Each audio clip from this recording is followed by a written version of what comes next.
अगर कानूनन उन लोग का वो मस्जिद पे हक बनता है और वो कोर्ट से ऑर्डर लाते तो उसके लिए मुझे कोई आपत्ति नहीं है। कोई भी हिंदू भाई मुसलमान की ज़मीन या वक्फ की ज़मीन नहीं चाहता है। मैं हिंदुओं की तरफ से आपको बता रहा हूँ कि आप लोग चाहते हैं कि मुसलमानों के वक्फ की ज़मीन सरकार या हिंदू लोगों को दी जाए, तो वक्फ के बोर्ड में नॉन मुस्लिम जा ही नहीं सकता है। जो कोई संविधान के खिलाफ बोलेगा वो राष्ट्रद्रोही होगा। इन्होंने कभी संविधान पढ़ा ही नहीं है, ये संविधान का रिस्पेक्ट नहीं करते, इसलिए इस तरह के कानून ये बार बार लाते। पहली बात तो ये जो सरकार है ये कुछ पढ़े लिखे लोगों की सरकार नहीं है। लगभग 1000 साल से मुस्लिम राजा महाराजा यहाँ पे थे। हमारे साथ सुप्रीम कोर्ट के वरिष्ठ वकील आनंद एस सॉल्वे हैं। इनसे बातचीत करेंगे जिस तरह से वक्फ बोर्ड को लेकर तमाम जो विवाद हो रहे हैं, दोनों पक्ष, एक तरफ हिंदू पक्ष एक तरफ मुस्लिम पक्ष। हिंदू पक्ष कह रहा है कि अवैध ज़मीन को कब्जा किया गया है वक्फ बोर्ड के तरफ से, वहीं वक्फ बोर्ड कह रही है कि ये जो ज़मीन है ये प्रॉपर्टी है, हमारी है, हमारे बाप दादाओं की है और मुसलमानों के यूज़ के लिए इसको हम इस्तेमाल करेंगे। तो जॉन सॉल्वे जी से जुड़ते हैं और बातचीत कर लेते हैं कि किस तरह से देख रहे हैं, क्योंकि ये जो है मामला सुप्रीम कोर्ट तक पहुंचा। सुप्रीम कोर्ट ने कहा कि इस पर सब लोगों को राय देना है, उसके बाद इसका फैसला लिया जाए। सर, किस तरह से देख रहे हैं इस बिल को लेकर? दोनों पक्ष जो है, हिंदू पक्ष है, एक तरफ वक्फ बोर्ड है, इन मामलों किस तरह से आप देख रहे हैं? ऐसा है, ये जो पार्लियामेंट में बिल आया है वक्फ अमेंडमेंट बिल, इसमें इन्होंने एक प्राविधान रखा है कि नॉन मुस्लिम भी वक्फ के बोर्ड में शामिल होगा। ये सारा सर अनकॉन्स्टिट्यूशनल है कि कॉन्स्टिट्यूशन इसके लिए प्रोवाइड नहीं करता है। जैसा भारत देश में जो टेम्पल एक्ट है उसमें एक प्रावधान है कि नॉन हिंदू टेम्पल के बोर्ड का मेंबर नहीं हो सकता है, उसी तरह वक्फ का मेंबर भी नॉन मुस्लिम हो नहीं सकता है, ऐसा संविधान कहता है।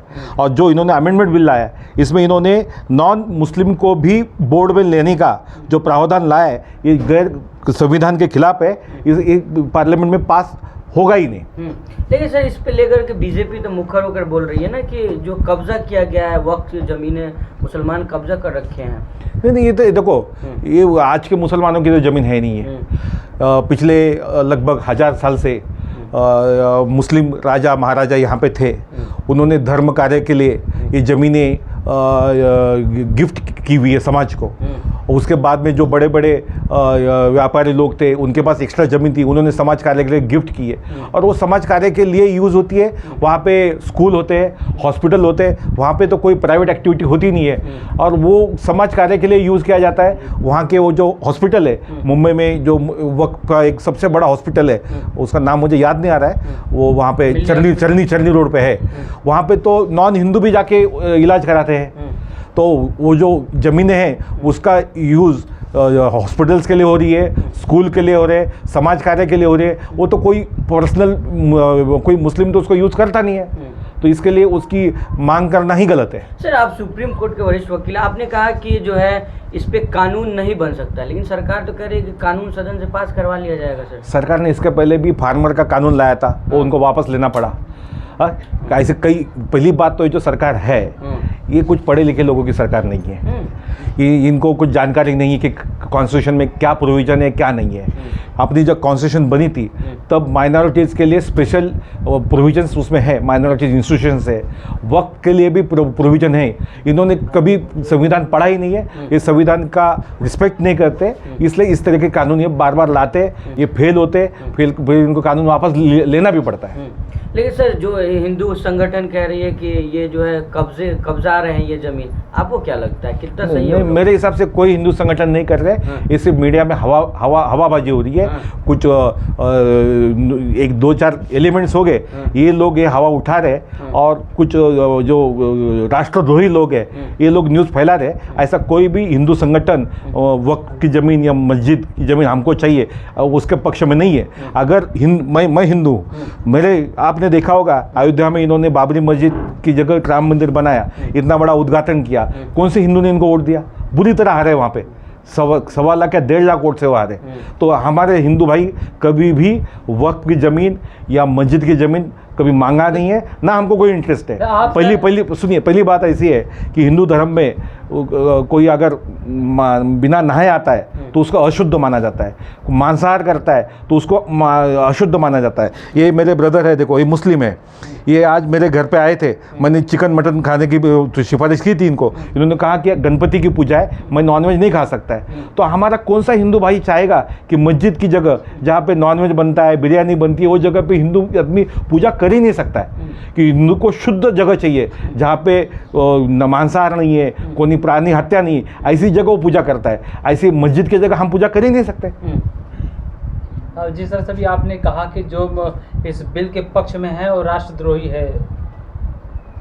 हाँ, ये देखो, पहली बात, संविधान में इसके लिए सेपरेट प्रावधान दिया है, माइनॉरिटी के लिए प्रोटेक्शन के लिए जो प्रावधान दिया है उसके मुताबिक वक्फ के प्रॉपर्टी में, वक्फ के बोर्ड में नॉन मुस्लिम जा ही नहीं सकता है। जो कोई संविधान के खिलाफ बोलेगा वो राष्ट्रद्रोही होगा, नहीं तो क्या होगा।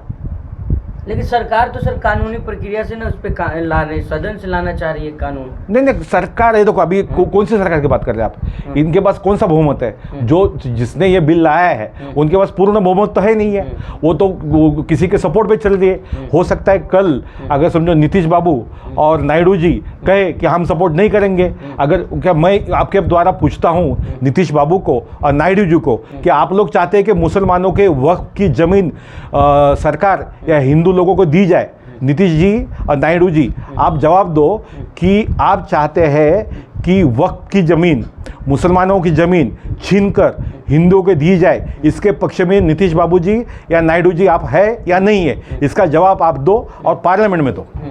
लेकिन सर क्या लग रहा है, तो क्या सारे जो आपको क्या लग रहा है कि बीजेपी बहुमत में नहीं है, सारे जो विपक्ष पक्ष के लोग जो हैं नायडू नीतीश समर्थन नहीं करने वाले हैं क्या? वक्त पे उन्होंने सपोर्ट नहीं किया है। हाँ। नीतीश जी ने भी सपोर्ट नहीं किया है। हाँ। नायडू जी ने भी नहीं किया है। हाँ। इसलिए ये जो वक्त बिल है ये जेपीसी को दिया गया है। तो जेपीसी ने सर कहा है कि सर्वे करवा रही है कि कौन पक्ष में कौन विपक्ष में है। वो तो एक प्रोसीजर है। हाँ। उससे कुछ फर्क नहीं पड़ता है। हाँ। संसद में बीजेपी का बहुमत नहीं है और ये बिल कोई भी हालत में पास हो ही नहीं सकता और होगा भी नहीं। सर सुप्रीम कोर्ट आप के वकील आपकी बात लोग सुनते भी हैं, आप क्या हिंदू पक्ष और मुस्लिम पक्ष को क्या कुछ कहना चाहेंगे, कैसे मतलब? नहीं, इसमें सर हिंदू पक्ष वगैरह कोई भी नहीं है। हाँ। कुछ लोग हिंदू मुस्लिम की भावना बढ़ाकर ये वोट्स को डिवाइड कर अपनी रोटी सेकना चाहते हैं। कोई भी हिंदू भाई मुसलमान की ज़मीन या वक्फ की ज़मीन नहीं चाहता है। मैं हिंदुओं की तरफ से आपको बता रहा हूँ। लेकिन सर शिमला की जो बात की जाए, शिमला में मस्जिद का मामला आपने सुना, वो भी वक्फ की ज़मीन है, कहा जा रहा अवैध मस्जिद बना हुआ है। ये देखो आजकल पूरे देश में इनका गवर्नमेंट चला गया है। अभी तो नायडू जी के और नीतीश जी के सहारे गवर्नमेंट चल रहा है, तो इनको अपना बहुमत लाने के लिए हिंदू मुस्लिम का झगड़ा पूरे देश में भड़काने के लिए ये लोग काशी में कर रहे हैं, मथुरा में कर रहे हैं, शिमला में कर रहे हैं। हर जगह इनको मंदिर मस्जिद का विवाद सुलझा कर अपनी रोटी सेकनी है। सर नारे लग रहे हैं कि अब दूसरी बाबरी ढानी है शिमला में, ये बीजेपी वाले कर रहे हैं अपनी रोटी सेकने के लिए। तो आम मुसलमान, आम हिंदू को क्या मैसेज देना चाह रहे हैं? ये देखिए, ये मेरे मुसलमान भाई यहाँ बैठे हैं, मैं उनके लिए लड़ रहा हूँ सुप्रीम कोर्ट में। ये भी मुस्लिम भाई साहब, आपका नाम बताइए। मोहम्मद डॉक्टर मजहर खान। हाँ, आपका नाम बताइए। मिर्जा इस्माइल बेग। ये देखो हम लोग एक थाली में खाना खाया अभी। नहीं, आपने जिस तरह से एक्सपोजर किया था कि बीजेपी वीएचपी विश्व हिंदू परिषद ने 30 सुप्रीम कोर्ट के और हाई कोर्ट के जजों को बिठाकर वो जो एक्सपोजर था उसके बारे में आप बताएं कि वो आपने बहुत बड़ा एक्सपोजर कर दिया, बहुत बड़ा आरोप ही लगा दिया आपके पास। नहीं, मैंने कोई आरोप नहीं लगाया। वो जो भारत देश के कानून मंत्री है उन्होंने अपने ट्विटर हैंडल पर लिखा था कि मैंने विश्व हिंदू परिषद की लीगल सेल की मीटिंग अटेंड की जिसमें 30 रिटायर्ड सुप्रीम कोर्ट और हाई कोर्ट जजेस मौजूद थे, और इसके ऊपर इंडियन एक्सप्रेस में एक डिटेल न्यूज़ आइटम आया था कि वो मीटिंग के दौरान उन्होंने ये प्लानिंग किया कि काशी और मथुरा की जो मस्जिद है वहाँ पर कानूनन हाई कोर्ट में पिटीशन डालकर वो ज़मीन हम लोग कैसे कब्जे में कर सकते हैं, इसके ऊपर उन्होंने सुप्रीम कोर्ट के और हाई कोर्ट के रिटायर्ड 30 जजेस की एक कमेटी बनाई और उसके मुताबिक वो लोग हाई कोर्ट में पिटीशन मूव कर रहे हैं। इसका ट्वीट भारत देश के कानून मंत्री ने अपने ट्विटर हैंडल पर किया और उन्होंने कहा कि ये मीटिंग मैंने अटेंड की।